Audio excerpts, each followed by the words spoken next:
নমস্কার, গল্পকথক রীতির চ্যানেলে আপনাদের সবাইকে স্বাগত। প্রফুল্ল রায়ের বিখ্যাত উপন্যাস কেয়া পাতার নৌকো শুরু করেছি। আজকে শুনবেন দ্বিতীয় পর্ব।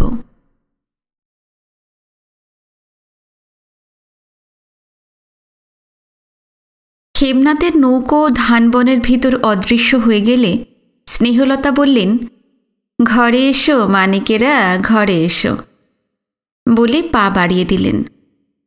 স্নেহলতার পিছু পিছু সবাই সামনের পূব দুয়ারি বড় ঘরখানায় এলো। ঘাড় ফিরিয়ে বিনু একবার দেখে নিল হিরণ, যুগল আর করিম ফিটন থেকে মালপত্র নামিয়ে ওদিকের একটা ঘরে নিয়ে রাখছে। স্নেহলতার গলা আবার শোনা গেল, এখন আর কোনো কথা না, উঠোনে বালতিতে জল রাখা আছে, হাত পা ধুয়ে আগে কিছু খেয়ে নাও। আমার ধনেদের মুখ খিদে একেবারে শুকিয়ে গেছে যে। খানিক আগে আর একবার এই ধন কথাটা উচ্চারণ করেছিলেন স্নেহলতা। এবারও বললেন, কথায় কথায় ওই শব্দটা বলা বোধহয় ওনার অভ্যাস। বিনু ফিক করে হেসে ফেলল। হাসিটা কানে গিয়েছিল। স্নেহলতা শুধলেন, হাসলি যে দাদা। বিনু লজ্জা পেয়ে চোখ সরিয়ে নিল। সুরমা ব্যাপারটা বুঝতে পেরেছিলেন। হাসতে হাসতে বললেন, তুমি ধন বলেছ তো মামি, সেই জন্য। ও শুধু ধন নাকি, আরও কত কি বলি দেখ না, তখন কত হাসতে পারিস দেখব। একটু পরে হাত মুখ ধুয়ে এসে সবাই খেতে বসল। অবনীমোহন, সুধা, সুনীতি, বিনু এবং সেই পুতুল পুতুল মেয়েটা ঝিনুক। ফিটন থেকে বাক্স টাক্স নামানো হয়ে গিয়েছিল। হিরণকে ডেকে এনে বসিয়ে দিলেন স্নেহলতা। সুরমা অবশ্য বসলেন না। অবনীমোহন স্ত্রীর দিকে তাকিয়ে বললেন, সকাল থেকে কিছুই তো খাওনি, তুমিও বসে পড়ো। কলকাতায় স্বামী ও ছেলে মেয়েদের সঙ্গে খেতে বসে যান সুরমা। খাবার দাবার মাঝখানে সাজানো থাকে, দরকার মতো সবাই চামচে করে তুলে নেয়। কলকাতার রীতি আলাদা, কিন্তু এখানে কেউ কিছু ভাবতে পারে। কলকাতা থেকে অনেক দূরে এই ছোট্ট রক্ষণশীল জগতে স্বামীর সঙ্গে খেতে বসা নিন্দনীয়। অবনীমোহন যে এইভাবে ডেকে বসবেন, সুরমার পক্ষে তা ছিল অভাবনীয়। তিনি লজ্জা পেয়ে গেলেন। স্নেহলতাও বললেন, হ্যাঁ হ্যাঁ তুই বসে পড়। না না, আমি পরে খাবক্ষণ। পরে টরে নয়, তোমার শরীর অসুস্থ। ডাক্তার না তোমায় বলে দিয়েছে সকালবেলা 7টার ভিতর খেয়ে নিতে? অনিয়ম করলে। উফ, আমার জন্য ভাবতে হবে না, তুমি খেয়ে নাও তো। অবনীমোহন আর কিছু বললেন না। স্নেহলতা এবং শিবানী ফুল কাটা কাঁসার থালায় পাতলা চিঁড়ে, কদমা, মুছি, গুড় আর পাতক্ষীর সাজিয়ে সবাইকে দিতে লাগলেন। বড় বড় জামবাটি ভর্তি করে ঘন আঠালো দুধও দিলেন। খেতে খেতে হঠাৎ হিরণ বলল, কি ঠাকুমা, ঠকাবার মতলব নাকি? ঠকাবো? গাড়ি থেকে রসগোল্লার হাঁড়ি আর কলার কাঁদি নামিয়ে তোমার হাতে দিলাম, সেসব কোথায়? ও তাই তো। তাড়াতাড়ি জিভ কেটে স্নেহলতা উঠে পড়লেন। ছুটে গিয়ে ওধারের কোনো এক ঘর থেকে রসগোল্লার কলা নিয়ে এসে সবার পাতে পাতে দিতে লাগলেন। বড়দের 4টে করে রসগোল্লা আর 2টো করে কলা দিয়েছেন স্নেহলতা। বিনুকে দিয়েছেন 2টো রসগোল্লা আর 1টা কলা। ঝিনুকের ভাগে পড়েছে আরও কম, কলা আধখানা আর রসগোল্লা 1টা। বিনুর ঠিক পাশেই ঝিনুক খেতে বসেছিল। আড়ে আড়ে একবার বিনুর পাতের দিকে তাকিয়ে হঠাৎ হাত পা ছুঁড়তে শুরু করল সে। আমি আধখানা কলা খাবো না, 1টা রসগোল্লা আমি খাবো না। কটা খাবি তুই? আমি গোটা কলা খাবো আর 2টো রসগোল্লা খাবো। তোর পেট ভালো না ঝিনুক, সহ্য করতে পারবি না, নিজেও কষ্ট পাবি, আমাকেও জ্বালিয়ে মারবি। কিন্তু ঝিনুক হাত পা ছোঁড়া থামায়নি। মাথা ঝাঁকাতে ঝাঁকাতে সে বলল, ওকে কেন দিলে তাহলে? কেন ওকে দিলে? কাকে রে, কাকে? ওই যে ওকে। পেট ভর্তি তোমার বিষ। ছেলেটা বাড়িতে ঢুকতে না ঢুকতেই হিংসে আরম্ভ করে দিয়েছ তুমি। সুরমা দরজার কাছেই দাঁড়িয়েছিলেন, হাসতে হাসতে বললেন, দাও না মামি, ঝিনু যা চাইছে দাও। তুই কি ওকে মেরে ফেলতে বলিস রমু? তার মানে? পরশুদিন ওর বাপ এখানে দিয়ে গেছে ওকে, আর আশা থেকেই খালি খাচ্ছে তো খাচ্ছেই। কাল সারা রাত পেটের ব্যথায় ঘুমোতে পারেনি জানিস, আমাদেরও ঘুমোতে দেয়নি। খাওয়াই একটু টান না দিলে বুঝলি না পরের দায়িত্ব। ছেলে মানুষ তো বায়না করছে, এখন তো দাও, পরে না হয় দিও না। স্নেহের সুরে সুরমা বললেন। কি আর করা, ঝিনুকের দাবি অনুযায়ী রসগোল্লা আর কলা তার পাতে তুলে দিতে হলো। একটু নীরবতা। হঠাৎ কিছু মনে পড়ে যেতেই সুরমা বললেন, আচ্ছা মামি। কি বলছিস? ঝিনুকের বাবা ওকে তোমার কাছে দিয়ে গেছে বললে না? হ্যাঁ। কেন? ওর মাকে নিয়ে ওর বাপ ঢাকায় গেছে। ঢাকায় কেন? ঝিনুকের মামা বাড়ি। ও মা, মামা বাড়িতে গেল, মেয়েটাকে নিয়ে গেল না? না। কেন? কি যেন ভর করে বসল স্নেহলতার ওপরে। নিজের অজ্ঞাতসারেই বুঝিবা ফিসফিসিয়ে বললেন, ওর বাপ চিরকালের মতো ওর মাকে রেখে আসতে গেছে। সে কি? হ্যাঁ, বাড়িতে বড় অশান্তি হচ্ছিল, তার চাইতে এই ভালো হয়েছে। অবনীমোহন সুধা শুনিতেই সবাই চকিত হয়ে ঝিনুকের দিকে তাকালো। যে মেয়ে খাওয়া নিয়ে এত বায়না করছিল সে এখন আর খাচ্ছে না। ঝিনুকের চোখের তারা স্থির, টসটস করছে। পলকহীন সে স্নেহলতার দিকে তাকিয়ে আছে। লাল টুকটুকে পাতলা ঠোঁট দুটো থরথর করে কাঁপছে তার। সুরমা বললেন, তোমার কাছে তো রেখে গেছে, ওদের বাড়িতে আর কেউ নেই? না, কাকা জ্যাঠা ঠাকুমা ঠাকুরদা কেউ না। থাকার ভেতর বাপ মা আর ওই তো একটা মেয়ে, তাও। ঠাকুমা? হিরণের স্বরে এমন কিছু ছিল স্নেহলতা চমকে উঠলেন। খুব চাপা গলায় হিরণ আবার বলল, ঝিনুকের সামনে এসব কথা কেন বলছো? বুঝবার মতো বয়স ওর হয়েছে। মুখ চোখের চেহারা দেখছো মেয়েটার? চকিতে একবার ঝিনুককে দেখে নিয়ে স্নেহলতা বললেন, আমারই অন্যায় হয়ে গেছে, থাক থাক, ওসব কথা থাক। সবার চোখ ঝিনুকের দিকে। বিনুও তাকে দেখছিল। দেখতে দেখতে দাদুর কথাগুলো মনে পড়েছিল। স্টিমার ঘাটে দাদু বলেছিলেন ঝিনুক খুব দুঃখী। এরপর আর কোনো কথা হলো না। একসময় নিঃশব্দে খাওয়ার পালা চুকল। পূবদুয়ারি সেই প্রকাণ্ড ঘরখানার এক ধারে তক্তপোষ পাতা, ইতস্তত দু চারখানা চেয়ারও ছড়িয়ে আছে। খাওয়া দাওয়ার পর অবনীমোহন, সুধা আর হিরণ এখানেই আসর বসালেন। সুনীতি আর সুরমা স্নেহলতা শিবানীর সঙ্গে ভিতর দিকে রান্নাঘরে চলে গেলেন। ঝিনুকও তাদের সঙ্গে গেল। সুরমা এখনও খাননি। রান্নাঘরে মামি আর মাসির সঙ্গে কথা বলতে বলতে খাবেন। বিনু হিরণদের কাছেই থেকে গেল। অবনীমোহন, সুধা আর হিরণ গল্প জুড়ে দিল। নিমেষে মশগুল হয়ে গেল। অবনীমোহন আর সুধা পূর্ব বাংলার এই ভূখণ্ডটি সম্বন্ধে নানা প্রশ্ন করছে। বিপুল উৎসাহে উত্তর দিয়ে যাচ্ছে হিরণ। কিছুক্ষণ বসে বসে তাদের কথা শুনল বিনু। তারপর দূরমনস্কের মতো জানালার বাইরে তাকালো। এখান থেকে আদিগন্ত সেই ধানবন চোখে পড়ছে, আর দেখা যাচ্ছে আশ্বিনের টলমল অথই অগাধ জল। আকাশের একটা টুকরো দৃষ্টিতে ধরা দিয়েছে। সারা বর্ষা বৃষ্টিতে ধুয়ে ধুয়ে আকাশ এখন আশ্চর্য নীল। সেখানে কেউ ভারহীন সাদা মেঘের ভেলা ভাসিয়ে রেখেছে। দূর আকাশ, অফুরন্ত জল আর শরতের মেঘদল যেন অবিরাম হাতছানি দিয়ে যাচ্ছে।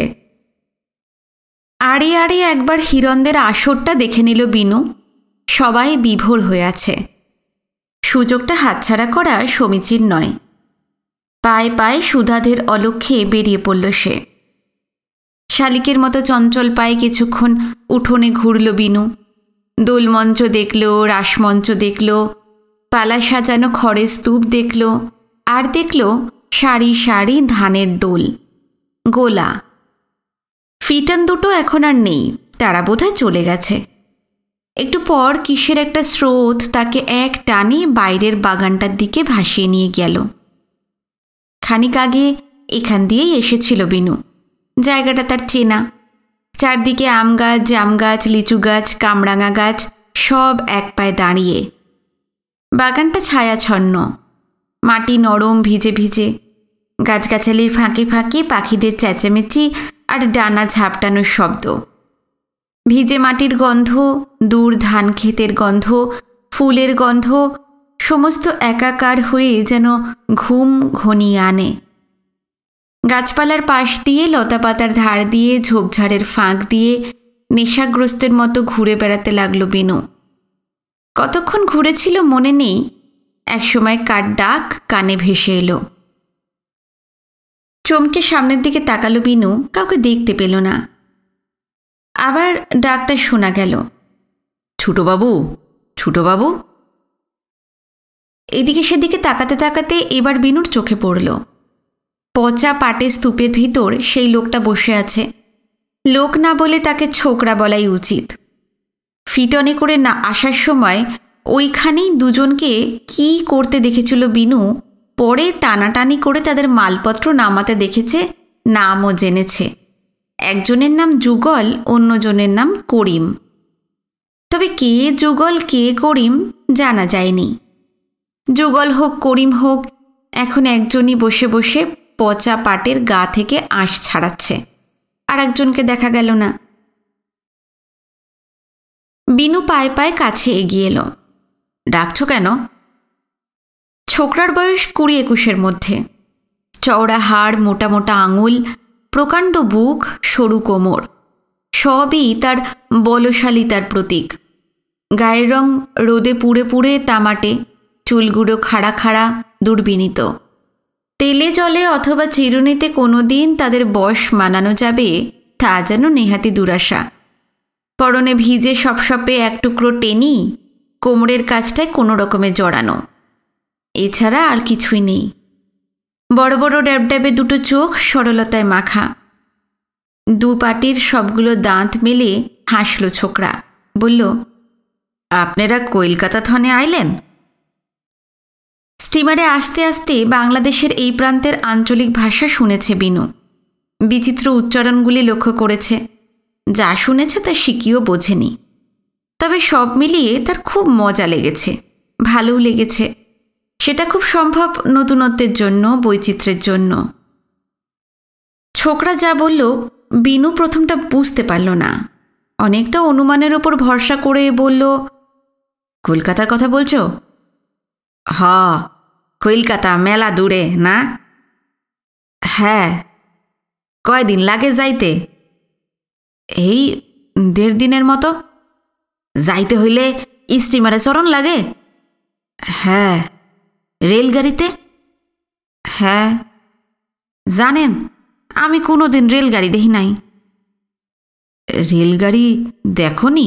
কেন, তোমাদের এখানে রেলগাড়ি নেই? না, আছে, এই ঢাকার শহরে।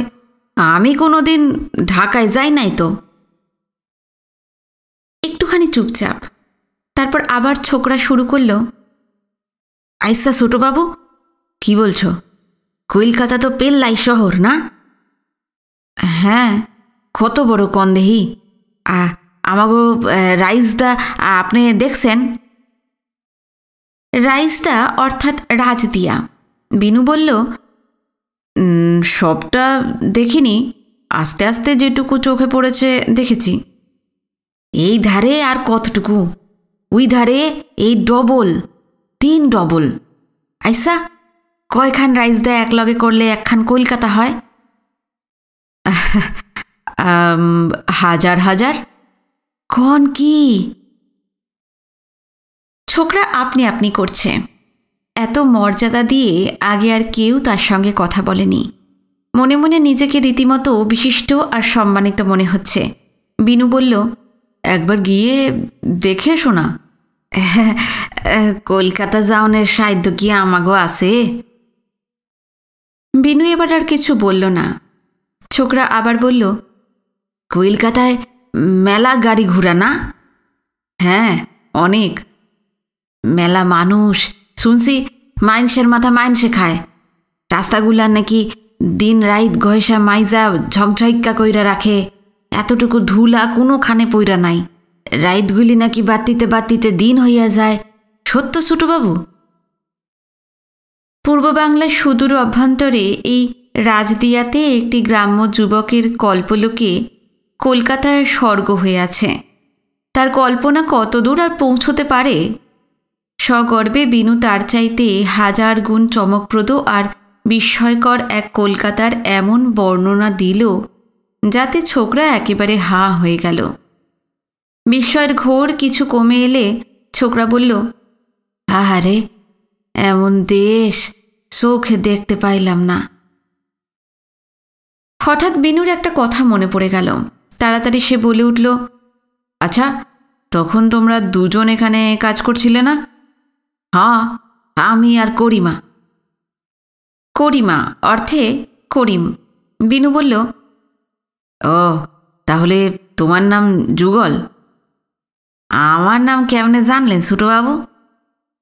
তখন ঘোড়ার গাড়ি থেকে তোমরাই তো বাক্স টাক্স নামাচ্ছিলে। কে যেন তোমাদের নাম ধরে ডাকছিল, তাই শুনেই জেনেছি। ও, কই করিমকে তো দেখছি না। অগো বাড়িতে গেছে, দুপুরে আইব। একটু ভেবে বিনু কি বলতে যাবে সেই সময় হঠাৎ পুকুরের দিকে তাকালো যুগল। দেখেই বোঝা যায় তার চোখ মুখ এবং স্নায়ুমণ্ডলী প্রখর হয়ে উঠেছে। স্থির দৃষ্টিতে একটুক্ষণ তাকিয়ে থাকল সে। তারপর আচমকা উঠে দাঁড়িয়ে ঊর্ধ্বশ্বাসে সেই দিকে ছুটল। বিনু জিজ্ঞেস করল, কি হয়েছে, অমন করে ছুটছ কেন? যুগলের উত্তর দেবার সময় নেই। সে ফিরেও তাকালো না। ছুটতে ছুটতে ঝপাং করে পুকুরের জলে ঝাঁপিয়ে পড়ল। পিছু পিছু বিনুও ছুটে এসেছিল। ঘাটের কাছে এসে সে থমকে দাঁড়িয়ে গেল। ফিটনে আস্তে আস্তে মনে হয়েছিল পুকুরের ওপারে শুধু ধান বন, কিন্তু কাছাকাছি আসতে বিনু দেখল তার 3 দিকেই ধানের ক্ষেত। প্রকাণ্ড মাছের মতন জল কেটে কেটে কোনাকুনি পুকুর পাড়ি দিয়ে নিমেষে ওপারে চলে গেল যুগল। তারপর ধান ক্ষেতের ভিতর ডুব দিয়ে অনেকক্ষণ কোথায় অদৃশ্য হয়ে রইল। বিনুর ভয়ে বুকের ভিতরটা ঢিপঢিপ করতে লাগল। যুগলকে ডুবে গেল নাকি? যদি আর সে জলের তলা থেকে না ওঠে? বিনু একবার ভাবল ধান খেতে গিয়ে যুগলকে বার করে। পরক্ষণেই তার মনে পড়ল সে সাঁতার জানে না। সঙ্গে সঙ্গেই মনটা ভীষণ খারাপ হয়ে গেল। ভয়ে আর উদ্বেগে কতক্ষণ নিঃশ্বাস বন্ধ হয়েছিল মনে নেই। একসময় ধান ক্ষেতের ফাঁকে যুগলের মাথা ভেসে উঠল। তাকে দেখতে পেয়ে আস্তে আস্তে ভয়টা কাটল বিনুর। না, ডুবে যায়নি। অনেকক্ষণ পর জোরে জোরে বুকের ভেতর শ্বাস টানতে লাগল সে। বিনু এক দৃষ্টে তাকিয়েছিল। দেখতে পেল ধান ক্ষেত থেকে কি একটা যেন বুকের কাছে আটকে ঠেলে ঠেলে নিয়ে আসছে যুগল। একটু পর পুকুর পেরিয়ে পাড়ে এসে উঠল সে। তারপর জল থেকে মস্ত বড় গোলাকার খাঁচার মতন একটা জিনিস তুলে আনল। সরু সরু কাঠি ফাঁক ফাঁক করে বেঁধে খাঁচাটা তৈরি। এমন জিনিস আগে কখনো দেখেনি বিনু। সে জিজ্ঞেস করল, এটা কি? যুগল বলল, চাই। কি হয় এটা দিয়ে? ভিতরে তাকাইয়া দেখেন ছোটবাবু। প্রথমটা লক্ষ্য করেনি বিনু। যুগলের কথা মতন তাকাতেই খুশিতে তার চোখ চকচকিয়ে উঠল। চাঁইয়ের ভিতরটা মাছে বোঝায়। রোদ লেগে রূপলি আঁশগুলো ঝলকে উঠছে। বিনু প্রায় লাফ দিয়ে উঠল। ইস, কত মাছ! এই মাছ দেখাই কন কত মাছ। আইতেন বর্ষাকালে, দেখতেন মাছ কারে কয়। বলতে বলতে কি একটা কৌশলে চাঁইয়ের পিছন দিকটা সে খুলে ফেলল। সঙ্গে সঙ্গেই মাছগুলো ঝুপঝুপ করে মাটিতে পড়ে লাফাতে লাগলো। নানা রকম মাছ, বেশিরভাগই বিনুর চেনা, রুই, কালবোস, বড় বড় সরপুঁটি, গোলসা, ট্যাংরা আর বেলে। এদের চিনতে পারল সে, বাদবাকি অচেনা। মাছ বার করা হয়ে গিয়েছিল। যুগল বলল, ছোটকর্তা, আপনি একটু মাছগুলো কাছে খারণ, দেখেন সিলে আর কাউয়ায় আবার তুইলা না নিয়ে যায়। তুমি কোথায় যাবে? ধান খেতে, সাইটা আবার পাইতা রাইখা আসি। মাছ ধরা ফাঁদের পিছন দিকটা তাড়াতাড়ি আটকে দিয়ে জলে গিয়ে নামল যুগল। নিমেষের ভিতর ধান বনে সেটা রেখে ফিরে এলো। তারপর যেখানে পচা পাট স্তূপাকার হয়ে আছে সেখান থেকে একটা বড় গামছা এনে মাছগুলো বেঁধে উঠে দাঁড়ালো। বলল, চলেন ছোটবাবু। কোথায়? মাছগুলো ভিতরে দিয়ে আসি। দুজনে বাড়ির দিকে চলতে লাগলো। বিনু মুগ্ধ হয়ে গিয়েছিল। মাছ ধরা, সাঁতার কাটা ইত্যাদি ইত্যাদি কর্মকুশলতায় যুগল তাকে জয় করে নিয়েছে। পাশ থেকে যুগলকে একবার দেখে নিয়ে বিনু বলল, তুমি তো খুব ভালো সাঁতার কাটতে পারো। তা পারি, আমার পুকুর পার হইতে দেখলেন তো? হ্যাঁ, এইরকম 3টা পুকুর আমি এক ডুবে পার হইয়া যাইতে পারি। স্টিমারে কইরা যে নদী দিয়ে আইলেন, হ্যাঁ, ওই নদীটা যে কতবার এপার ওপার হইছি হিসাব নাই ছোটবাবু। আগে মুগ্ধ হয়েছিল, এবারে একেবারে ভক্তই হয়ে পড়ল বিনু। তোষামোদের সুরে বলল, আমাকে একটু সাঁতার শিখিয়ে দেবে?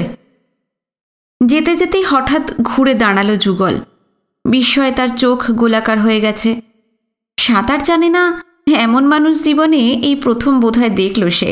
বলল, আপনি সাঁতার জানেন না ছোটবাবু? না। কলকাতায় থাকে বলে বিনুর খুব গর্ব। তার ধারণা পৃথিবীর সব কিছু জেনে সে বসে আছে।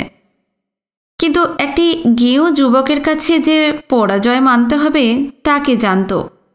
লজ্জায় সে মাথা তুলতে পারছিল না। আবার হাঁটতে শুরু করল যুগল। বলল, আমাগো এইখানে এই কুলের পোলাটাও সাঁতো দিতে পারে, ডর নাই। 2-4 দিনের ভিতর সাঁতো শিখাইয়া, মাছ ধরা শিখাইয়া আপনারে চালাক কইরা দিমু। বিনু গম্ভীর হয়ে গেল। যুগলের কাছ থেকে চালাক হবার পাঠ নিতে হবে এতখানি মেনে নিতে সে রাজি নয়। সে বলল, আমি বোকা নই, এ তো জানি ছোটবাবু। একটু পর তারা ভিতর বাড়িতে এসে পড়ল।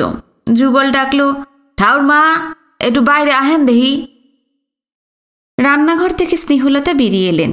তার পিছু পিছু শিবানী, সুরমা, সুনীতি আর ঝিনুকও এলো। ততক্ষণে গামছা খুলে মাছগুলো ঢেলে ফেলেছে যুগল। সুনীতি বিস্ময়ে বলল, এত মাছ কোথায় পেলে? ধরলাম। যুগল দাঁত বার করে হাসল। বিপুল উৎসাহে হাত পা নেড়ে যুগলের মাছ ধরার পদ্ধতি বর্ণনা করতে লাগল বিনু। স্নেহলতা সস্নেহ ভর্ৎসনায় সুরে বলল, একেবারে মেছো রাশি, দিন রাত খালি মাছ ধরছে। আর ধরতেও পারে বাপু, মাছ যেন ওর গায়ে লেগে উঠে আসে। মাছ দেখে সুরমাও খুব খুশি। বলল, ছেলেটা কে গো মামি? স্নেহলতা সংক্ষেপে পরিচয় দিলেন। এখান থেকে মাইল 10 দূরে পাকশি বলে ভুঁইমালিদের একটা গ্রাম আছে। যুগলদের বাড়ি সেইখানে। তবে বাড়ির সঙ্গে বাপ মা ভাই বোনের সঙ্গে সম্পর্ক নেই বললেই হয়। 10 বছর বয়সে হেমনাথ তাকে নিজের কাছে নিয়ে এসেছিলেন। সেই থেকে যুগল এই বাড়িরই ছেলে। কচিত কখনো নিজেদের বাড়ি যায়। এই বেলা যায় তো ও বেলায় ফিরে আসে। এখানে থেকে থেকে বাপ মার কাছে গিয়ে ওর মন বসে না। উঠোনে মাছগুলো লাফালাফি করছে। ও ঘর থেকে সুধা দেখতে পেয়েছিল। ঊর্ধ্বশ্বাসে ছুটে এলো। চোখ বড় করে বলল, বাবা, কত মাছ! একটু পর অবনীমোহন আর হিরণও এলো। মাছ দেখে সবাই আনন্দিত। জল বাংলার রূপলি ফসল সকলকে উচ্ছ্বসিত করে তুলেছে। স্নেহলতা যুগলের দিকে ফিরে বললেন, দিন রাত তো মাছরাঙার মতো মাছের পিছনে লেগে রয়েছ, পাট কি তোলা হয়েছে? না। উনি কেটুগঞ্জ থেকে এসে যদি দেখেন এই পাটের মনে পাট পড়ে আছে, মাছ খাওয়াবেক্ষণ। হ্যাঁ, ঠাউরদা আসনের আগেই পাট তুইলা ফেলামো। বলেই ছুট লাগালো যুগল। উঠোনের আধা আধি গিয়ে হঠাৎ ঘুরে দাঁড়িয়ে বিনুকে ডাকল, আইবেন নাকি ছোটবাবু? যুগলের সঙ্গ মোটামুটি ভালোই লাগছিল বিনুর। বিনু এগিয়ে গেল। অবনীমোহন বললেন, বাবা, দুজনের বেশ ভাব হয়ে গেছে দেখছি। তাই তো মনে হচ্ছে। মাছ ধরার কায়দা দেখিয়ে যুগল বিনুকে একেবারে মুগ্ধ করে ফেলেছে। বারোবাড়ির সেই বাগানে এসে পচা পাটে স্তূপের ভিতর বসে পড়ল যুগল। একটু দূরে একটা গাছের মোটা শিকড়ের ওপর বসল বিনু। হাতের কৌশলে অতি দ্রুত পচা পাট থেকে আঁশ আর শোলা বার করে দুধারে রাখতে লাগলো যুগল। সেই সঙ্গে চলল গল্প। জাদুকর যেমন ঝাঁপির ভিতর থেকে একের পর এক অচেনা বিস্ময় তুলে এনে চমক দেয়, তেমনি কথায় কথায় নিজের তাবৎ গুণ জাহির করতে লাগলো যুগল। বিনা পালে শুধু একখানা বৈঠার ভরসায় নৌকো নিয়ে বর্ষার নদী পেরিয়ে যেতে পারে সে। পায়ে দড়ি না বেঁধে চক্ষের পলকেই 30-40 হাত নারকেল গাছের মাথায় উঠতে পারে। রাতের পর রাত কৃষ্ণলীলা আর রয়ানির আসরে গান গেয়েও তার গলা ভাঙে না। যতই শুনছিল ততই অবাক হয়ে যাচ্ছিল বিনু। গানের কথায় বিষয়টা তার শীর্ষবিন্দুতে পৌঁছল। বলল, তুমি গান গাইতেও পারো? না পারি কি, সকলেই পারি। আমার গীত শুনলে মাইনসে মোহিত হইয়া যায়। তাই নাকি? শুনামো ছোটবাবু, আপনারে একদিন আমার গীত শুনাইয়া দিমু, তখন বুঝবেন জুগাইল্লা মিশা কয় নাই। শরতের বাতাস এলোমেলো বয়ে চলেছে। কখনো ঝড়ের মতন সাঁই সাঁই ঘোড়া ছুটিয়ে যাচ্ছে, কখনো ঝিরঝিরে সুখস্পর্শে ঘুম এসে যায়। স্টিমারে আস্তে আস্তে মনে হয়েছিল আকাশময় এক অদৃশ্য ধুনুরি পেঁজা তুলো ছড়িয়ে রেখেছে। কখন যে রং বদলে মেঘগুলো কালো হয়ে গেছে বিনুরা লক্ষ্য করেনি। ধীরে ধীরে বাতি নিভে এলে যেমন হয়, সেই রকমই রোদটা কখন যেন দীপ্তি হারিয়ে উজ্জ্বলতা হারিয়ে মলিন হয়ে গেছে। গল্প করতে করতে পুকুরের ওপারে তাকালো বিনু। ধানবনে ঢেউ তুলে বাতাস বয়ে যাচ্ছে। 2-4টে নৌকাও চোখে পড়ছে। ধানক্ষেত সিঁথির মতন চিরে তারা কোথায় পাড়ি জমিয়েছে কে জানে। হঠাৎ বিনু বলল, আচ্ছা, ওই দিকটায় ধানক্ষেত আর জল ছাড়া কি কিছুই নেই? আছে তো। কি আছে? যুগল এবার যা বলল তা এই রকম। ধুধু এই জলরাশি আর ধানের অরণ্যের ভিতর দ্বীপের মতন এক একটা কৃষাণ গ্রাম মাথা তুলে আছে। আরও জানালো, সেই আষাঢ় মাস থেকে কার্তিকের শেষাশেষি পর্যন্ত গ্রামগুলো একখানা সমুদ্রের ওপর যেন ভাসতে থাকে। তারপর মাঠের জল সরে গেলে কয়েকটা মাস নিশ্চিন্ত। বিনু শুধল, ওই জল কি আর যাবে? যাইব বই কি, এরই মধ্যে টান ধরছে। আশ্বিনের শেষাশেষি দেখবেন কত জল কইমা গেছে। অগ্রাণ মাসে চারিদিক শুকনা খটখটটা হইয়া যাইব। কিন্তু চারিদিক তো জল ডুবে আছে, ওখানে লোকে যায় কি করে? নাই কইরা 2-4 দিন থাহেন, বুঝতে পারবেন নাওই এইখানকার মানুষের হাত পা। নাও সারা এই জলের দেশে কোনোখানে যাওয়ানোর উপায় নাই। ওইদিকে গ্রাম ছাড়া আর কি আছে? বড় বড় গুঞ্জ। গুঞ্জ কি? বাজার আর কি, যেখানে মাল বিকি কিনি হয়। কি এক একখান গুঞ্জ ছোটবাবু। দিন রাত মানুষে চিল্লাচিল্লিতে গম গম করে। দেলভোগ, মোহনগুঞ্জ, মিরপুর, ইনামগুঞ্জ, যেইখানে যান একই অবস্থা। ইনামগঞ্জ নামটা বিনুর চেনা চেনা লাগলো, কিন্তু কোথায় কার কাছে শুনেছে এই মুহূর্তে কিছুতেই মনে করতে পারল না। যুগল থামেনি। পূজা আইতে আছে ছোটবাবু।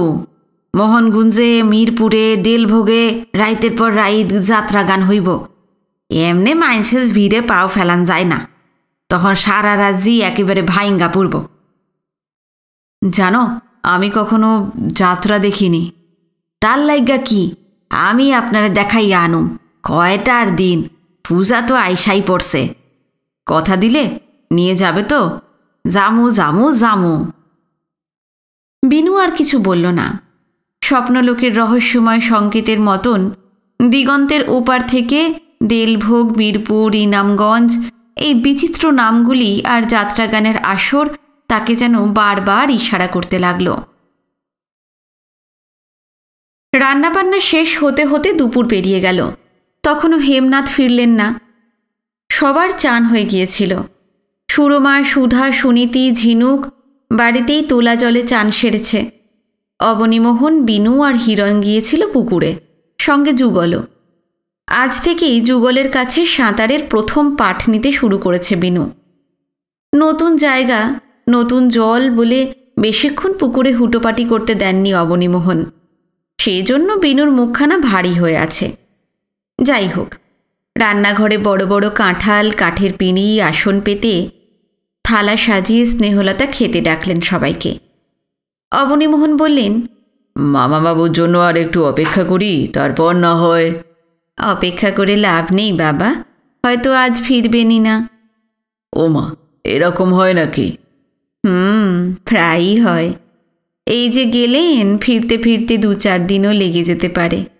ওর আশায় বসে থাকলে উপোস দিতে হবে তোমাদের সবাইকে।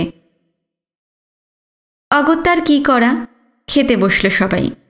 ওবেলার মতন এবারও মাছের ভাগ নিয়ে বায়না করল ঝিনুক, এবং কেঁদে কেটে সব কিছু বিনু সমান আদায় করে ছাড়ল। খাওয়া দাওয়ার পর বিশ্রামের সুযোগ মিলল না। তার আগেই রাজদিয়ার এপাড়া ওপাড়া থেকে দলে দলে মানুষ আসতে লাগল। তারা স্নেহলতাকে ছেঁকে ধরল, মেয়ে জামাই দেখাও, নাতি নাতনি দেখাও। স্নেহলতা সবার সঙ্গে অবনীমোহনদের পরিচয় করিয়ে দিলেন। তাদের কেউ প্রণাম করে, কেউ প্রণাম নিয়ে পানের রসে ঠোঁট টুকটুকে করে বিদায় নিল। যাবার আগে সবাই নিমন্ত্রণ করে গেল তাদের বাড়ি অন্তত একদিন করে যেতেই হবে। অবনীমোহন অভিভূত হয়ে গিয়েছিলেন। বললেন, শুধু আমাদের দেখবার জন্য এত লোক এসেছে? স্নেহলতা হাসলেন, হ্যাঁ বাবা, এখানে কারোর বাড়িতে লোকজন এলে রাজ্যের মানুষ ছুটে আসে।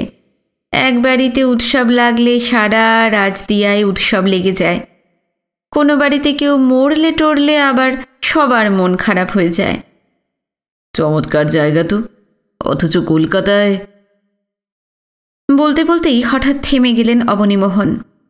তুলনামূলকভাবে কলকাতা নামে এক উদাসীন আত্মকেন্দ্রিক নগরীর কথা তার মনে পড়ে যাচ্ছিল। স্নেহলতা মনে করিয়ে দিলেন, কলকাতার কথা কি বলছিলে অবনী? হ্যাঁ,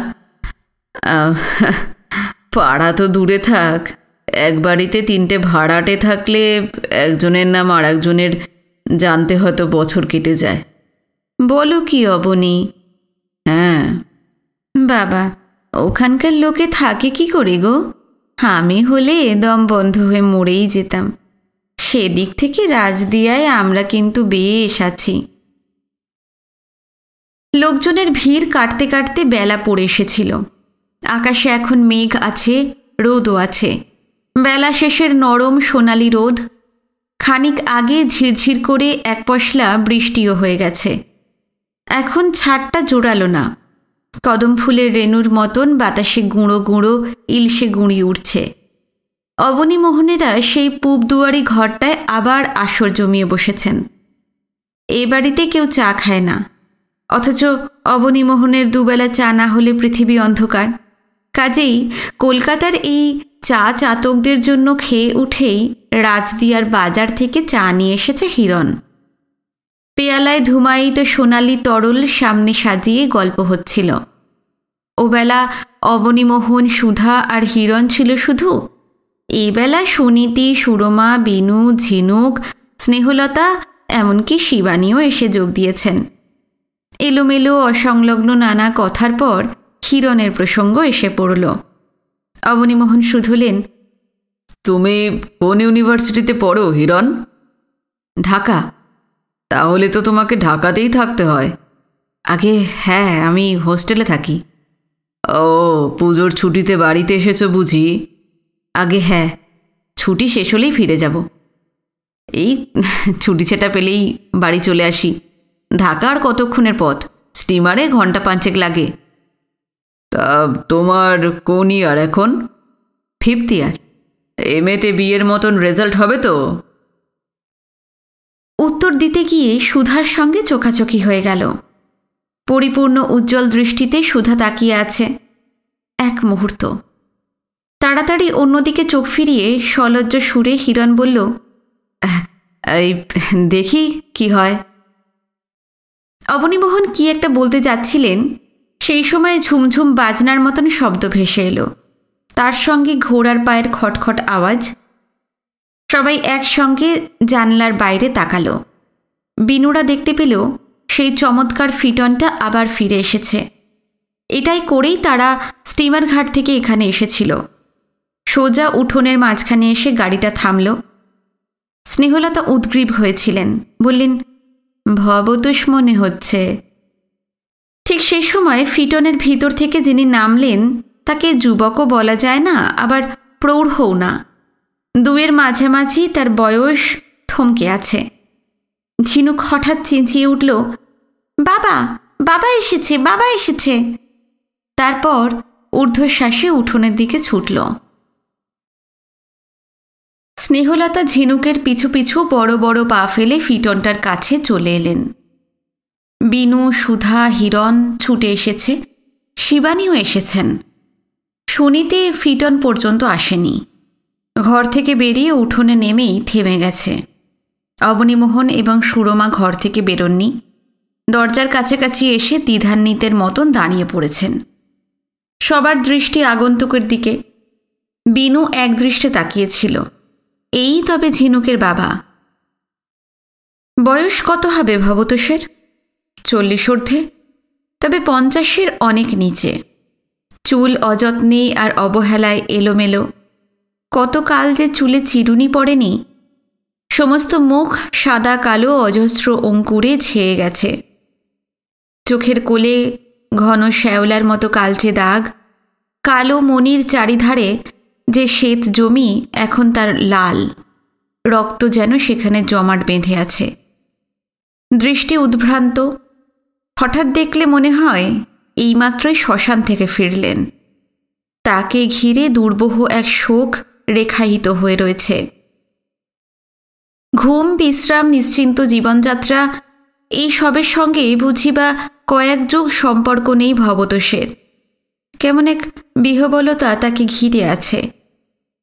ঝিনুক ছুটে গিয়ে বাবার কোলে উঠেছিল। কলকল করেও একসঙ্গে অনেক কথা বলে গেল সে। তার কতক বোঝা গেল, বেশিরভাগ অবদ্ধ থাকল। তবে বলার সুরে অভিমান আর রাগ যে জড়ানো সেটুকু অনায়াসে টের পাওয়া গেল।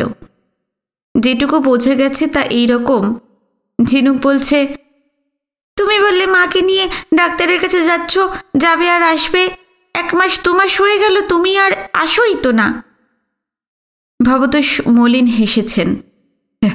1 মাস 2 মাস কি রে, গেলাম তো পরশুদিন বিকেলবেলা। মা কোথায়? হাসপাতালে রেখে এসেছি। কবে আসবে? 4-5 দিন পরে নিয়ে আসব। ঝিনুকের সব প্রশ্নের উত্তর ভবতোষ ঠিকই দিয়ে গেছেন, তবে কেমন শ্বাসরুদ্ধের মতন। গলার কাছে মোটা মোটা রক্তবাহী শিরাগুলো অস্বাভাবিক স্ফীত হয়ে উঠেছে। চোখ ফেটে হয়তোবা ফিনকি দিয়ে রক্ত ছুটবে। বাতাসে কদম ফুলের রেণুর মতন যে ফিনফিনে ইলশে গুঁড়ি উড়ছিল, এখন আর তা নেই। তার বদলে শরতের ঝিরঝিরে বৃষ্টি শুরু হয়ে গেছে। স্নেহলতা বললেন, ঘরে চলো ভব, এখানে দাঁড়িয়ে থাকলে ভিজে নিয়ে যাবে। আবার ঘরে যাব? আমি বরং ঝিনুককে নিয়ে যাই এখন, পরে আসবক্ষণ। ঝিনুককে নেবার জন্যই কি ছুটে এসেছ? হ্যাঁ, মানে সেজন্য তোমাকে ব্যস্ত হতে হবে না। তুমি এখন ঘরে এসো। উঠোন পর্যন্ত এলে ঘরে গিয়ে না বসলে কখনো হয়? আচ্ছা, চলুন। কথাগুলো ভবতোষ এমন করে বলল যাতে মনে হয় নিজের ইচ্ছায় তিনি চলেন না। হয়তো নিজের ইচ্ছা অনিচ্ছা কোনো কিছুই তার উপর ক্রিয়া করে না। অন্যের খুশিতে, অন্যের ইচ্ছায় সব সময় তিনি নিজেকে সঁপে রেখেছেন। অবনীমোহনরা যেখানে আছেন সেই ঘরটার দিকেই পা বাড়ালেন স্নেহলতা। অন্য সবাই তাকে অনুসরণ করল। যেতে যেতে স্নেহলতা শুধলেন, ঢাকা থেকে কখন ফিরলে ভাবো? এই তো খানিক আগে, বাড়ি ফিরেই আপনাদের এখানে চলে এসেছি। নারায়ণগঞ্জ থেকে স্টিমার ধরেছিলে কখন? এই 10টা নাগাদ হবে। চান খাওয়া তো কিছুই হয়নি? না, ওই স্টিমারে মিষ্টি টিষ্টি খেয়েছিলাম। মিষ্টি খেলে কখনো চলে? তোমার বাড়িতে তো রান্না বান্না হয়নি, রাঁধবেই বা কে? একটু জিরিয়ে নাও, তারপর খেয়ে দিয়ে একেবারে বাড়ি ফিরবে। আচ্ছা। খুড়িমা, কি বলছো? হেম কাকা আমার কাছে সেদিন ফিটানটা চেয়েছিলেন। কাদের আসবার কথা ছিল না? হ্যাঁ। তারা এসেছেন? হ্যাঁ, ভেতরে এসো, আলাপ করিয়ে দিচ্ছি। ঘরে এসে অবনীমোহনদের সঙ্গে ভবতোষের পরিচয় করিয়ে দিলেন স্নেহলতা। তারপর বললেন, এখন কিছু খাবে ভব? না, তবে কি বলে ফেলো। একটা জিনিস পেলে মন্দ হতো না, কিন্তু আপনাদের এখানে তো তার আবার প্রবেশ নিষিদ্ধ। চায়ের কথা বলছো? এই বাড়িতে চা ঢুকে পড়েছে, তোমার চিন্তা নেই। কাকাবাবু চা ঢুকতে দিলেন? না দিয়ে উপায় কি বলো? আমার মেয়ে জামাই নাতি নাতনিদের আবার ওই জিনিসটা না হলে তো চলে না। যাক, এই বাড়ি নিয়ে রাজদিয়ার 7 বাড়িতে তাহলে চা ঢোকার ছাড়পত্র পেল। এবার থেকে চায়ের লোভেও মাঝে মাঝে আসতে হবে। অবনীমোহন অবাক হয়ে গিয়েছিলেন। বললেন, এ বাড়ি বাদ দিলে থাকে 6 বাড়ি। ওই 6 বাড়ি ছাড়া রাজদিয়ায় চায়ের চল নেই নাকি? ভবতোষ মৃদু হাসলেন। না, হেম কাকা নিজে পিসি রায়ের শিষ্য, সারা রাজদিয়াকেও তাই করে ছেড়েছেন। শুধু আমরা কজন পাষণ্ড তাকে অমান্য করে চলেছি। ও একটু পরে চা এলো। স্নেহলতা বা শিবানীর চা তৈরির অভ্যাস নেই, সুনীতি করে এনে দিল। চা খেতে খেতে ভবতোষ স্নেহলতার দিকে ফিরে বললেন, ঝিনুক কান্নাকাটি জুড়ে দেয়নি তো? না না। আমার কথা বলছিল? মোটেও নয়। তবে কি? ওই যে ওই দাদা ভাইটা আসার পর খুব হিংসে হয়েছে। জেদ করে বায়না ধরে ওর সমান সমান ভাগ আদায় করেছে। ঘরের অন্য সবাই হাসল, আর বিনু নেহাত অকারণেই হঠাৎ খুব লজ্জা পেয়ে গেল। চা খাওয়া হলে তাড়া দিয়ে ভবতোষকে চান করতে পাঠালেন স্নেহলতা। পুকুরঘাট থেকে ফিরে এলে এই ঘরেই আসন পেতে খেতে বসিয়ে দিলেন। বিশাল ঘরের একধারে 2টো তক্তপোষ জোড়া দেওয়া, তার ওপর অবনীমোহনরা বসে আছেন। তাদের দৃষ্টি ভবতোষের ওপরই স্থির হয়ে আছে। এই মানুষটি সম্বন্ধে হেমনাথ এবং স্নেহলতা দুজনেই গাঢ় বিষাদময় কিছু ভূমিকা করে রেখেছিলেন। অবনীমোহনদের চোখ দেখে মনে হয় সাগ্রহে কিসের যেন প্রতীক্ষা করছেন। প্রায় নিঃশব্দেই খেয়ে যাচ্ছিলেন ভবতোষ। আধা আধি খাওয়া হয়েছে এমন সময় স্নেহলতা ডাকলেন, ভব। পাত থেকে মুখ তুলে জিজ্ঞাসু চোখে তাকালেন ভবতোষ। স্নেহলতা কিছু বললেন না তক্ষুনি।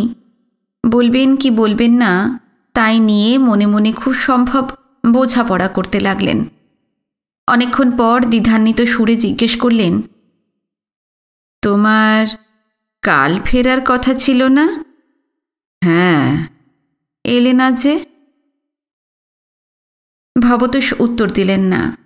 ঝোলমাখা ভাতের ভিতর তার হাত থেমে গেছে, কণ্ঠার কাজটা থরথর করে কাঁপছে। ওই 2 দিন কি বৌমাদের বাড়িতেই ছিলে? না। কোথায় ছিলে তবে? আমার এক বন্ধুর বাড়ি টুকাটুলিতে।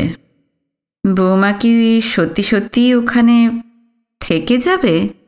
হ্যাঁ। আর তোমার শ্বশুরমশাই কি বললেন? তার কিছু বলবার নেই। মেয়েকে যথেষ্ট বকাবকি করেছেন, কিন্তু বকাই সার। আর শাশুড়ি?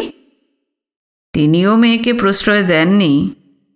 আমার সঙ্গে ফিরিয়ে দিতে চেয়েছিলেন, কিন্তু আমি এনে কি করব বলুন তো? সে তো ঠিকই। এই ঘর বুঝি বায়ুশূন্য, শ্বাস টানতেও ভবতোষের কষ্ট হচ্ছে। ভবতোষ বলতে লাগলেন, আমার বন্ধুটি, যার কাছে দুদিন কাটিয়ে এলাম, সে জগন্নাথ কলেজের অধ্যাপক। একসঙ্গে ঢাকা ইউনিভার্সিটিতে আমরা পড়তাম। তাকে পাঠিয়েছিলাম বোঝাবার জন্য, কিন্তু কিন্তু কি? ঝিনুকের মায়ের এক কথা, আমার সঙ্গে সে ঘর করবে না, রাজদিয়াতে আর কখনো সে ফিরবে না। কেউ লক্ষ্য করেনি। এক দৃষ্টে ভবতোষের দিকে তাকিয়ে তাকিয়ে সব কথা শুনে যাচ্ছিল ঝিনুক। হঠাৎই জোরে জোরে ফুঁপিয়ে কেঁদে উঠল। সবাই চমকে ঝিনুকের দিকে ফিরল। ভবতোষ আর স্নেহলতা প্রায় একসঙ্গে বলে উঠলেন, কাঁদছিস কেন ঝিনুক? ফোঁপানি থামেনি, ক্রমশ সেটা উচ্ছ্বসিত হয়ে উঠতে লাগল। এদিকে লাফ দিয়ে তক্তপোষ থেকে নেমে হিরণ ঝিনুককে কোলে তুলে নিল। মাথায় কপালে হাত বুলোতে বুলোতে আদর করতে করতে বলতে লাগল, কাঁদে না, তুমি লক্ষ্মী মেয়ে না, সোনা মেয়ে, ভালো মেয়ে, কাঁদছো কেন? মা মা মা আর আসবে না, মা আর আসবে না। হিরণ হঠাৎ ভর্ৎসনা সুরে ভবতোষের দিকে তাকিয়ে বলল, কেন যে তোমরা মেয়েটার সামনে এসব আলোচনা করো? এর আগেও একবার এই ব্যাপারেই সে স্নেহলতাকে বকেছে। হিরণ দাঁড়াল না। ঝিনুককে নিয়ে বৃষ্টির ভিতরেই উঠোন পেরিয়ে ওধারের একটা ঘরে চলে গেল। আর এই ঘরে সময় যেন গতি হারিয়ে স্তব্ধ হয়ে রইল। ঝিনুকের সামনে এই প্রসঙ্গ তোলা যে খুবই অন্যায় হয়েছে, নীরবে সবাই তা অনুভব করতে লাগলেন। কিছুক্ষণ পর পাতের ভাতগুলো নাড়াচাড়া করে উঠে পড়লেন ভবতোষ। ও কি ভব, কিছুই তো প্রায় খেলে না, সবই তো পড়ে রইল। আমার আর খেতে ইচ্ছে করছে না খুড়িমা। স্নেহলতা পিড়াপিড়ি করলেন না। আঁচিয়ে এসে ভবতোষ বললেন, হেম কাকাকে তো দেখছি না। উনি কেতুগঞ্জে গেছেন। কখন ফিরবেন? সে কথা জিজ্ঞাসা করো না বাপু। আজও ফিরতে পারেন, কালও পারেন, পরশুও পারেন। তোমার কাকাটিকে তো চেনই। আমি একটা সময় বলি, উনি হয়তো তখন এলেন না। মাঝখান থেকে আমি মিথ্যেবাদী সাজতে পারবো না বাবা। ভবতোষ মৃদু হাসলেন। একটু চুপ করে থেকে বললেন, আমি তাহলে এখন যাই খুড়িমা। এক্ষুনি যাবে? হ্যাঁ, সন্ধে হয়ে এলো, মেয়েটাকে নিয়ে আবার অনেকটা রাস্তা যেতে হবে। তুমি তাহলে সত্যি ঝিনুককে নিয়ে যেতে চাইছ? হ্যাঁ। কেন? আপনাদের কাছে তো দুদিন রইল, যা দুষ্টুও, তার ওপর এরা সবাই এসেছেন। ভবতোষের ইঙ্গিতে বুঝতে পারলেন স্নেহলতা। নিজের দায়িত্বভার অকারণে অন্যের ওপর দিয়ে রাখতে তিনি কুণ্ঠিত হচ্ছেন। স্নেহলতা বললেন, আমার কাছে মাঝে মাঝে তো দিয়ে যাও, এইখানে থাকার ওর অভ্যাস হয়ে গেছে, বেশ ভালোই তো থাকে। আর দুষ্টুমির কথা বলছো, ওইটুকু দুষ্টু তো সব ছেলে মেয়েই। আর ওরা এসেছে তো কি হয়েছে, ওদের সঙ্গে হইচই করে থাকবে, বেশ থাকবে। ওর মায়ের কথাও মনে পড়বে না। বরং কি, তোমার ওখানে তুমি একা দিন রাত লেখাপড়া নিয়ে থাকো। ঝিনুক তো একটা খেলার সঙ্গী পাবে না বলো, পাবে না কারোর সঙ্গে কথা বলতে। ও এখানেই থাক। আমার মনটা আজকে ভালো নেই খুড়িমা। আজও চলুক, দু একদিন পর না হয় দিয়ে যাব। চুঁয়ে চুঁয়ে জল আসার মতন অদৃশ্য গোপন পথে অনেকখানি দুঃখ এই ঘরে ছড়িয়ে পড়েছিল। স্নেহলতা বুঝতে পারলেন আজকের দিনটা অন্তত ঝিনুককে কাছে পাওয়া দরকার ভবতোষের। মেয়ের সঙ্গ তাকে খানিক সান্ত্বনা দিতে পারে। গাঢ় সহানুভূতির সুরে তিনি বললেন, আচ্ছা নিয়ে যাও তবে। রাগ করলেন না তো খুড়িমা? পাগল ছেলে, তোমার ওপর কি রাগ করতে পারি? এখন থেকে ঝিনুকের সব দায়িত্বই আপনাকেই নিতে হবে। আমার কলেজ খুললে ওকে কে দেখবে? আপনি ছাড়া মেয়েটাকে কেউ বাঁচাতে পারবে না, নির্ঘাত মরে যাবে। ওইসব আজে বাজে কথা বলতে নেই। আমি তাহলে এখন যাই। এসো। দরজার দিকে পা বাড়াতে গিয়ে অবনীমোহনের কথা মনে পড়ে গেল ভবতোষের। ফিরে দাঁড়িয়ে বললেন, আমাদের বাড়ি একদিন বেড়াতে যাবেন? হ্যাঁ, আপনিও আসবেন। হ্যাঁ, আসব। শরতের বৃষ্টি এই আছে এই নেই। একটু আগেই স্বল্পায়ু শৌখিন বর্ষণ থেমে গেছে। ভবতোষ ঘর থেকে বাইরে এলেন, আর সবাইও সঙ্গে সঙ্গে এলো। ডাকাডাকি করে ও ঘর থেকে ঝিনুক আর হিরণকে বার করলেন স্নেহলতা। কি একটা মজার কথা হচ্ছিল দুজনের। খুব হাসতে হাসতে ওরা এলো। এরই মধ্যে ঝিনুককে ভুলিয়ে ভালিয়ে অন্যমনস্ক করে ফেলেছে হিরণ। ফিটনটা উঠোনে দাঁড়িয়েছিল। স্নেহলতা বললেন, ঝিনুককে গাড়িতে তুলে দে হিরণ। ও কি এখন চলে যাবে? হ্যাঁ। ভবতোষ ইতিমধ্যে ফিটনে উঠে বসেছেন। ঝিনুককে তার পাশে বসিয়ে দিতে দিতে হিরণ বলল, সারাদিন তো রইলাম, ভবদার গাড়িতে আমি বরং চলেই যাই ঠাকুমা। না। কেন? আর কোনো কাজ আছে? কাজ নেই, তবে তোমার যাবার হুকুমও নেই। দাদু না এলে ছাড়া পাবো না? না। অগত্যা। ফিটন চলতে শুরু করল।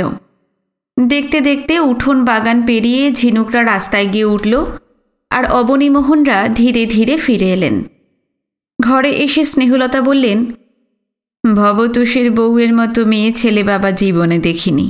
সংসারটা একেবারে ছাড়খাড় করে দিলে। কি এমন হয়েছে যে স্বামীর সঙ্গে ঘর করবে না? সুরমা বললেন, সন্ধে হয়ে এলো, এই সময় ওই অলক্ষীর কথা থাক, পরে বলবো। ভবতোষরা চলে গেছেন। এই বাড়ির ওপর গাঢ় বিষাদ এখনো অনড় হয়ে আছে। বিনু কারোর কথা শুনছিল না, জানলার ফাঁক দিয়ে বাইরে তাকিয়েছিল। সেই সকাল থেকে দাদুর ভাগ নিয়ে, মাছের ভাগ নিয়ে, কলা আর রসগোল্লার ভাগ নিয়ে সমানে হিংসা করেছে ঝিনুক। তবু হিংসুটি মেয়েটার জন্য বিনুর মন খুব খারাপ হয়ে গেল। একটু পরে সন্ধে নেমে এলো। মাঝে মাঝে ঝিরঝিরে এক আধ পশলা বৃষ্টি ছাড়া শরতের দিনটা ছিল বেশ নির্মল। তার গায়ে ছিল নরম সোনালি আভা মাখানো। দেখতে দেখতে জলে কালি গুলে দেবার মতন হাওয়ায় হাওয়ায় কেউ বুঝি কালচে রং মিশিয়ে দিতে লাগল। এই রং মেশানোর খেলাটা চলল অনেকক্ষণ। তারপর অন্ধকার গাঢ় হয়ে ঝপ করে একসময় রাত্রি নেমে গেল। কলকাতার ফেনায়িত কলরব থেকে এত দূরে বিজলি আলোর দাক্ষিণ্য এসে পৌঁছয়নি। জানলার বাইরে যতদূর চোখ যায় গাছপালা ঝাপসা দেখাচ্ছে। তৃতীয় ঋতুর এলোমেলো বাতাসে সুপারি বন অল্প অল্প দোল খাচ্ছে। আম বাগানটাকে কেমন ভুতুড়ে মনে হয়। পুকুরটাকে তো আর চেনাই যায় না। তার উপরে ধান খেতে মিটিমিটিয়ে জোনাকি জ্বলছে, জ্বলছে আর নিভছে, নিভছে আর জ্বলছে। দিগন্ত পর্যন্ত ধানের মাঠটা যেন একখানা জামদানি শাড়ি। জোনাকিরা তার গায়ে আলোর চুমকি।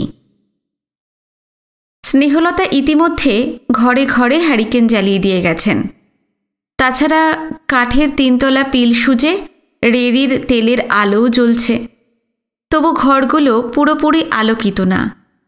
এ কোণে ও কোণে অন্ধকার যেন জুজুবুড়ি হয়ে বসে আছে।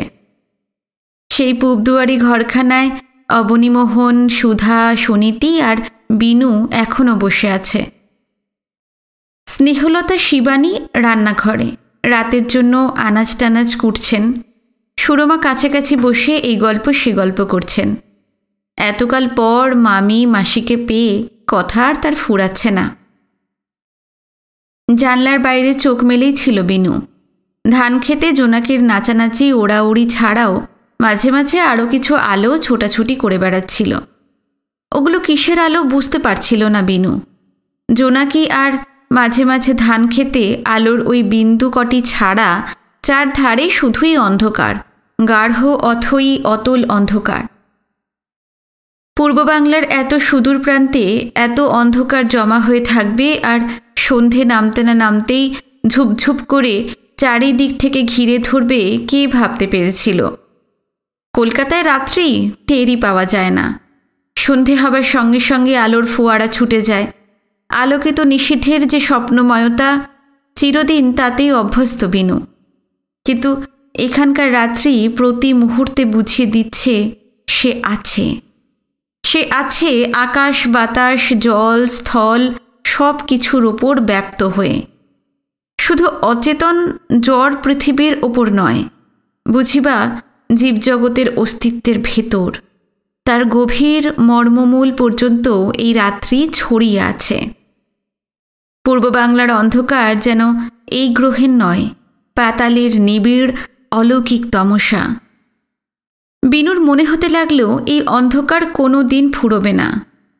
আজকের রাত শেষ হয়ে দিনের আলো আবার দেখা দেবে, এমন ভরসা মনের কোথাও খুঁজে পেল না বিনু। খুব কাছ থেকে কে যেন ফিসফিসিয়ে ডাকল, ছোটবাবু। বিনু চমকে উঠল, ভয়ও পেয়ে গেল খুব তাড়াতাড়ি। চেঁচিয়েই উঠত, তার আগেই দেখতে পেল জানলার ঠিক ওধারে একটু কোণের দিকে ভূতের মতো দাঁড়িয়ে আছে যুগল। আসেন। কোথায় যাব? আসেন না, বাইরে বড্ড অন্ধকার। অন্ধারে ডর লাগেনি কি? হ্যাঁ? না, মোটেও না। তয় আইসা পড়েন। অবনীমোহনরা কথা বলছিলেন। ওবেলার মতন চুপিসারি বেরিয়ে যাচ্ছিল বিনু। হঠাৎ সুধার চোখে পড়ে গেল।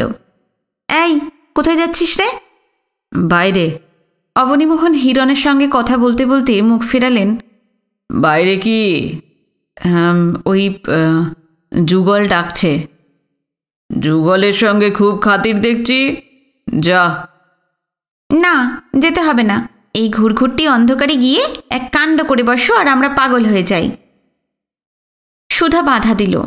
বিনু ছুট লাগাতেই যাচ্ছিল। বাধা পেয়ে বিনু ক্ষেপে গেল। চোখ দিয়ে আগুনের হলকা ছুটতে লাগলো যেন। স্টিমার ঘাটে পারেনি, এখন তার পুরোপুরি শোধটুকু তুলে নিল। জিভ ভেঙচে টেনে টেনে বলল, পাগল হয়ে যাই। চুপ কর বাদ্রি, তোর বেশি ওস্তাদি করতে হবে না। সুধা আর বিনুর মধ্যে সম্পর্কটা নিয়ত শত্রুতার। চোখাচোখি হলেই তাদের যুদ্ধ।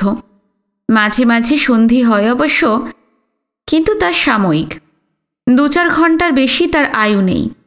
তারপরেই সব চুক্তি সব শর্ত ছুঁড়ে দিয়ে তারা পরস্পরের ওপর ঝাঁপিয়ে পড়ে। বারুদ সবসময় কামানে পোড়াই আছে, যে কোনো কারণে যে কোনো সময় যুদ্ধ ঘোষণা হয়ে যেতে পারে। এই অজানা ভুবনে অচেনা মানুষের ভিড়ে প্রায় গোটা একটা দিন কেটে গেল। 2 ভাই বোনের লড়াই এখনো জমেনি। নতুন পরিবেশটা একটু সইয়ে নেবার শুধু অপেক্ষা। সুধার চোখ মুখ লাল হয়ে উঠেছিল। নেহাত হিরণ রয়েছে, নইলে এতক্ষণে তার নখে বিনুর গালের ছাল উড়ে যেত। সেও অবশ্য অক্ষত থাকত না। এক খামচা চুলের সত্ত্ব তাকেও ছাড়তে হতো। চকিতে হিরণকে একবার দেখে নিল সুধা। হিরণের শক্তবদ্ধ চাপা ঠোঁটের ফাঁকে যা আবছা ভাব ফুটে আছে, তার নাম হাসি কিনা বুঝতে পারা গেল না। দ্রুত চোখ ফিরিয়ে সে চেঁচিয়ে উঠল, দেখছো তো বাবা, দেখছো কিরকম অসভ্য হয়ে উঠেছে বিনুটা? তুমি হাসছো বাবা? হাসবো না তো কি করব? আদর দিয়ে দিয়ে তুমি ওটাকে একটা আস্ত বাঁদর করে তুলেছ। আদর তো আমি তোকেও দিই। তাহলে বিনু বাঁদর হলে তুই কি হবি? বাবা, ছেলে মেয়েদের পিছনে লাগার স্বভাব আছে অবনীমোহনের। তিনি সমানে হাসতে লাগলেন। কিরণের ঠোঁট দুটো আরও শক্ত হয়েছে। ভিতরে কিছু একটা চলছিল, বুদবুদের মতন ফুটি ফুটি করেও বেরিয়ে আসতে পারছে না। বিনু আর দাঁড়ালো না, পায়ে পায়ে দরজার দিকে এগুতে লাগলো। সুধা বলল, তুমি ওকে বারণ করো বাবা, কিছুতেই বাইরে যেতে পারবে না ও। সুধার যেন জেদ চেপে গেছে। সেও যে বিনুর অভিভাবক তার ইচ্ছাকে ডিঙিয়ে বিনুর কোথাও যাবার উপায় নেই, হিরণের সামনে সেটাই প্রমাণ করতে চাইছিল সুধা। অবনীমোহন হাসি থামিয়ে শান্ত গলায় বোঝাতে লাগলেন, এখানে আমাদের মাঝখানে বেচারি মুখ বুজে বসেছিল, যাক না যুগলের সঙ্গে। অবনীমোহন শেষ করতে পারলেন না। সুধা হঠাৎ প্রবল বেগে হাত পা এবং মাথা ঝাঁকাতে শুরু করল। তবে সে আর কিছু বলার আগেই লাফ দিয়ে বিনু বাইরে বেরিয়ে গেল। বারান্দায় এসে কাউকে দেখতে পাওয়া গেল না। তবে কি যুগল চলে গেছে? বিনু আস্তে আস্তে ডাকল, যুগল, যুগল। ঘরের ভিতর ঝড়ের আভাস পেয়ে উঠোনে নেমে গিয়েছিল যুগল। অন্ধকার ফুঁড়ে সে কাছে এসে দাঁড়াল। এই যে ছোটবাবু, ওখানে কি করছিলে? উত্তর না দিয়ে হিহি করে হাসতে লাগলো যুগল। হাসতে হাসতেই বলল, হে, ঘরের ভিতরে যা হইতে আসিল ওইখানে খাড়াইয়া থাকতে সাহস হয় নাই। ছোটো দিদি বুঝি আপনারে আইতে দিতে চায় না। ও আমাকে আটকাবে। কি জন্য ডাকছিলে বলো? আসেন, আসেন আমার লগে। কোথায়? আরে গেলেই দেখতে পাইবেন। নিঃশব্দে অন্ধের মতন যুগলকে অনুসরণ করতে লাগলো বিনু। উঠোন পেরিয়ে তারা প্রথমে এলো রান্নাঘরে। দরজার বাইরে থেকে যুগল ডাকল, ঠাউরমা। কে? যুগল? হ। কিছু বলবি? আপনার কাছে এই দিন যে বড় বড়িটা দিছিলাম সেইটা দেন তো। পুকুরে শৌল আর বোয়াল যা ঘাই মারতে আসে। বড়ি কি বুঝতে পারল না বিনু। স্নেহলতা শুধলেন, আবার বুঝি মাছের পেছন লাগতে যাচ্ছিস? যুগল ঘাড় চুলকাতে লাগলো। স্নেহলতা আবার জিজ্ঞাসা করলেন, তোর পাট তোলা হয়ে গেছে? হ। হাতের ভর দিয়ে উঠে পড়লেন স্নেহলতা। তারপর সামনের দেওয়ালের উঁচু তাক থেকে প্রকাণ্ড একটা বড়শি বার করলেন। বললেন, এই নে। রান্নাঘরের ভিতর থেকে হ্যারিকেনের আলো বাইরে এসে পড়ছিল। বড়শি দিতে গিয়ে বিনুকে দেখতে পেলেন স্নেহলতা। বললেন, এ কি দাদা ভাইকেও জুটিয়ে নিয়েছিস দেখছি। এক ফাঁড়া কাটিয়ে এসেছে, আবার যদি বাধা পড়ে সেই ভয়ে তাড়াতাড়ি বিনু বলে উঠল, আমি বাবাকে বলে এসেছি। সুরমা ভেতর থেকে বললেন, ওর সঙ্গে ঘুরছ ঘোরো, কিন্তু অন্ধকারে বেশি হুটোপুটি করো না। আচ্ছা। খানিক পর বিনুকে সঙ্গে নিয়ে উঠোন বাগান পেরিয়ে পুকুরের কাছে চলে এলো যুগল। অন্ধকারে বিনুর ভয় ভয় করছিল, কিন্তু সে কথা তো আর যুগলকে বলা যায় না। ঘরে বসে দেখতে পাওয়া যায়নি। পুকুর পাড়ে এসে বিনু দেখতে পেল শরতের উজ্জ্বল নীলাকাশে সরু এক ফালি চাঁদ। চঞ্চল ভারহীন মেঘ তার মুখে বারবার পর্দা টেনে পরক্ষণে নিরুদ্দেশে পাড়ি দিচ্ছে। চাঁদ আছে ঠিকই, কিন্তু আলো নেই। আলো বলতে দূরে ধান খেতে রাশি রাশি জোনাকি। আলোর ছুঁচের মতন অন্ধকারকে তারা অবিরাম বেঁধে যাচ্ছে। সঙ্গে করে একটা লম্বা দড়ি এনেছিল যুগল। অন্ধকারে দড়ির একটা মাথায় বড়শিটা পরিয়ে একটা জ্যান্ত টাকি মাছ গেঁথে দিয়ে বলল, ছোটবাবু, আমি ওই গাছটায় উঠা বড়িটা বাইন্ধা দিমু। তলে একা একা খাড়াইয়া থাকতে ডর লাগবো না তো? শুনেই বুকের ভিতরটা গুড়গুড় করে উঠল। এখানে একা একা দাঁড়িয়ে থাকতে হলে নির্ঘাত দম আটকে সে মরে যাবে। কিন্তু তা তো বলা গেল না। তার বদলে বীরত্ব ফলাতে হলো। না না, একটুও ভয় লাগবে না বলল বটে, স্বরটা একটু কাঁপা কাঁপা শোনালো। পুকুরের গা ঘেঁষেই একটা ঝুপসি আম গাছ। তার গোটা দুই ডাল জলের উপর ঝুঁকে পড়েছে। চোখের পলকেই তড়বড় তড়বড় করে উঠে গিয়ে টাকি মাছের টোপশুদ্ধ বড়শিটা জলে নামিয়ে দিলে যুগল। তারপর দড়ির অন্য প্রান্তটা ডালে বেঁধে দিয়ে প্রায় তক্ষুনি নেমে এলো। যতক্ষণ যুগল গাছে ছিল বিনু দম বন্ধ করে দাঁড়িয়েছিল। যুগল নেমে এলে ধীরে ধীরে বুকের ভিতর থেকে আবদ্ধ বাতাস বার করে দিল সে। শুনতে আসেন ছোটবাবু? কিসের আওয়াজ? মাছ ছোটবাবু, মাছ। শাই, বোয়াল আর কাতল দুইটাই রাক্ষসা মাছ। একটু হারণ, অহনিশালারা বড়শি গিলা ফেলাইব। চারিদিক নিঝুম, জনহীন। অবশ্য ঝোপঝাড়ে আর নিবিড় বনানির ফাঁকে ঝিঁঝিদের জলসা বসেছে। এক টানা ঝিল্লির স্বর শুনতে শুনতে দুজনে পুকুর পাড়ে দাঁড়িয়ে রইল। যুগল আবার কি বলতে যাচ্ছিল, সেই সময় দেখা গেল দূরের ধানক্ষেত চিরে আলোর কটা বিন্দু দুলতে দুলতে এগিয়ে আসছে। ওগুলো কিসের আলো যুগল? নাও মনে লয়। যুগলের অনুমান ঠিকই। আরেকটু কাছাকাছি আসতেই টের পাওয়া গেল নৌকো। বৈঠা টানার ছপছপ আওয়াজ আসতে লাগল।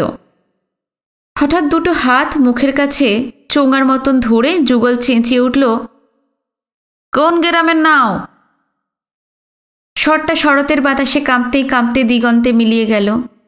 একটু পর দূর থেকে কাঁপতে কাঁপতে সাড়া এলো, কেতুগঞ্জের নাও।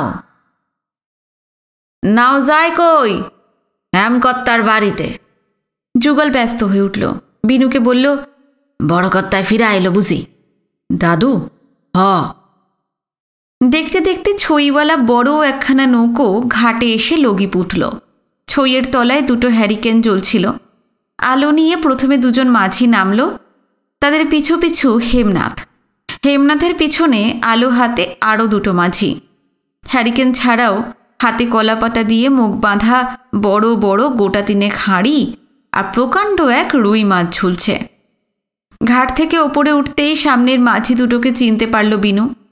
ওবেলা এরা এসেই হেমনাথকে কেতুগঞ্জে নিয়ে গিয়েছিল। পেছনের দুজন অবশ্য অচেনা, খুব সাধারণ মাঝি বা চাষি শ্রেণীর লোক বলে তাদের মনে হলো না। দুজনেই প্রৌঢ়, পরনে পাজামা আর ফুল শার্ট। মচমচ আওয়াজে টের পাওয়া যাচ্ছে তাদের পায়ে কাঁচা চামড়ার নাগড়া। হ্যারিকেনের আলোয় সোনার বোতাম আর আংটি ঝিলিক দিয়ে যাচ্ছে। মাথায় সাদা টুপি, গালে চাপ দাড়ি। দূর থেকেও আতরের ভুরভুরে উগ্র গন্ধ ভেসে আসছে। গ্রাম্য হলেও দুজনের চেহারায় বেশ সম্ভ্রান্ত ছাপ আছে। কাছাকাছি আসার আগেই যুগল ফিসফিসিয়ে বলল, আমি যাই, বড় কর্তার আইসে, ঠাউর মারে খবরটা দেই গিয়া। বলে আর দাঁড়ালো না, ঊর্ধ্বশ্বাসে ছুটে চলে গেল। একটু পর হেমনাথরা কাছে এসে পড়লেন। বিনুকে একা দাঁড়িয়ে থাকতে দেখে তিনি অবাক হলেন। থমকে দাঁড়িয়ে বললেন, কি দাদা ভাই, এই রাত্রিবেলা একা একা তুমি পুকুর পাড়ে এসেছ? আমি একা আসিনি, যুগল আমাকে নিয়ে এসেছে। তা কোথায় সেই হারামজাদা? তোমাকে একলা ফেলে কোথায় গেল সে? না, তুমি এসেছো তো, দিদাকে খবরটা দেওয়ার জন্য এইমাত্র বাড়ি গেল। হেমনাথ আবার কি একটা বলতে যাচ্ছিলেন, পিছন থেকে সে প্রৌঢ় মুসলমান দুজন সামনে এগিয়ে এলো। একজন শুধল, এ কেটা ঠাউর ভাই?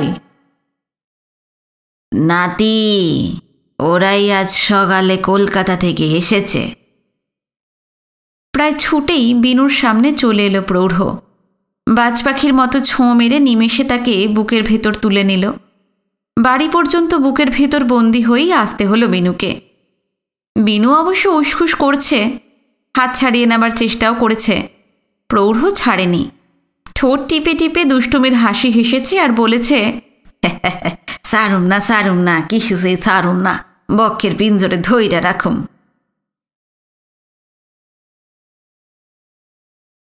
আপনারা শুনছিলেন কেয়া পাতার নৌকো উপন্যাসের দ্বিতীয় পর্ব। আজকের পর্ব এখানেই শেষ করলাম। ভালো লাগলে কমেন্টে জানাবেন। যারা নতুন এসেছেন অবশ্যই চ্যানেলটি সাবস্ক্রাইব করে রাখবেন, যাতে এরপরে যখন পর্বগুলো আপলোড করব আপনাদের কাছে নোটিফিকেশন পৌঁছে যায়। আজকে এই পর্যন্তই। তৃতীয় পর্ব নিয়ে খুব তাড়াতাড়ি ফিরে আসছি। নমস্কার, সবাই ভালো থাকবেন।